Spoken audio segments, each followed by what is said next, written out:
2-3 دن ہوئے، غالباً ظہر کی نماز کے بعد ایک ہمارے دوست ہے جو یونیورسٹی کے اسٹوڈنٹ بھی ہیں، ماشاءاللہ وہاں پہ پڑھتے ہیں اور محنت بھی کرتے ہیں، ہمت بھی کرتے ہیں، تو ذرا مایوس چہرے کے ساتھ وہ کھڑے تھے، بلکہ گیٹ سے اندر آئے مسجد کے اندر تو سلام دعا ہوئی، جی خیریت تو ہے، کیسے ہے مزاج؟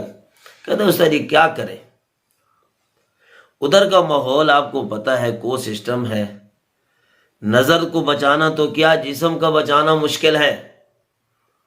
ادھر ہم حفظ میں پڑھتے رہے، کوئی پتہ نہیں تھا، ہم نے سکول میں کچھ تعلیم حاصل کی پھر بھی کوئی اتنا زیادہ نہیں، لیکن اب چلے گئے ادھر جہاں پر ہر چیز اوپن ہے، اب نہ دماغ کو سنبھال سکتے ہیں، نہ والدین کو مطمئن کر سکتے ہیں۔ والدین کہتے ہیں ہمیں ڈگری چاہیے، ہم تو ڈگری لیں گے آپ سے، جیسا ہو وہاں پہ آپ پڑھیں۔ ادھر قرآن کا حفظ کیا ہوا ہے، وہ غیرت بھی یاد آتی ہے، وہ مزاج بھی ہے کہ بھئی قرآن ہمیں کیا کہتا ہے اور ہم کس ماحول کے اندر ہیں۔ یعنی وہ کہہ رہے تھے جتنا ٹائم ہم پڑھیں تو اتنا ٹائم ہی بد نظری کے اندر مبتلا ہے، برے خیالات، دماغ فساد کے اندر، سوچوں کے اندر۔ تو اب ہم کیا کریں؟ حالات تو ہمیں بھی پتہ ہیں اور ہمارے سننے والوں کو بھی پتہ ہے کہ کو سسٹم کے اندر کیا کچھ بچ جاتا ہے۔ جب حکم ہے دور سے کوئی عورت مرد کو نظر آئے یا مرد عورت کو نظر آئے تو اس صورت میں اپنی آنکھیں پھیر کر جو ہے راستے کے ایک طرف ہو کے چلتے جانا چاہیے۔ لیکن اب یہ صورتحال ہو جہاں پر ایک ہی کلاس کے اندر یہ سسٹم ہو تو پھر کیا کر سکتے ہیں؟ کیسے بچنا ہوگا؟ کیا چانس بن سکتے ہیں؟ اور روزانہ جانا ہے، ریگولر جانا ہے۔ اور کئی دوست اور بھی ایسے ہیں ہمارے جو اسٹوڈنٹ کے بھی دوست ہیں کہ جنہوں نے یونیورسٹی جب جوائن کی یا کو سسٹم کے اندر پڑھنے لگے، کبھی اکیڈمیوں میں، کبھی کہیں کبھی کہیں، تو ان کا بھی یہی حال، بلکہ ان سے بھی گیا گزرا بھی ہو گیا۔ کہتا ہے اسا جی میں کیا کروں؟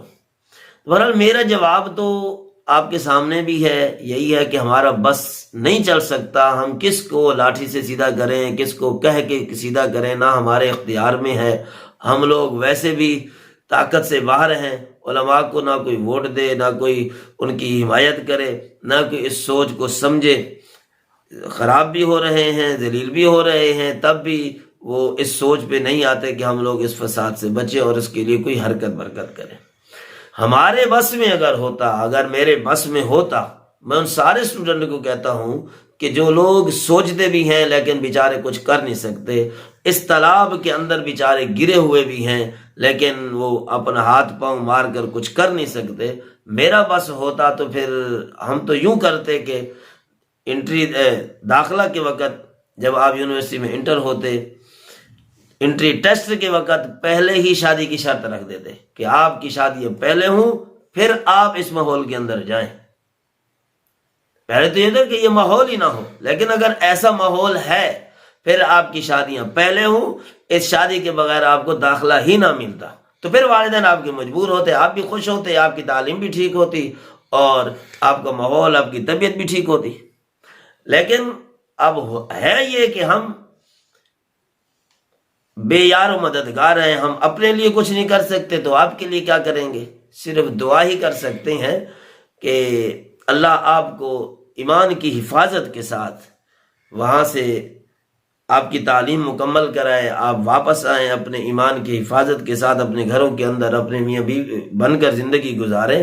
بہرحال بڑی خطرے کی بات ہے، بڑی خطرے کی بات ہے، کیونکہ نبی علیہ الصلوۃ والسلام نے فرمایا النساء حبائل الشیطان، کہ عورتوں کو شیطان نے انسانوں کو پھنسانے کے لیے اپنا جال بنایا ہوا ہے، اور جہاں پر جال اکٹھا ہو، پھنسنے والا شکار اکٹھا ہو تو پھر کیا ہوگا؟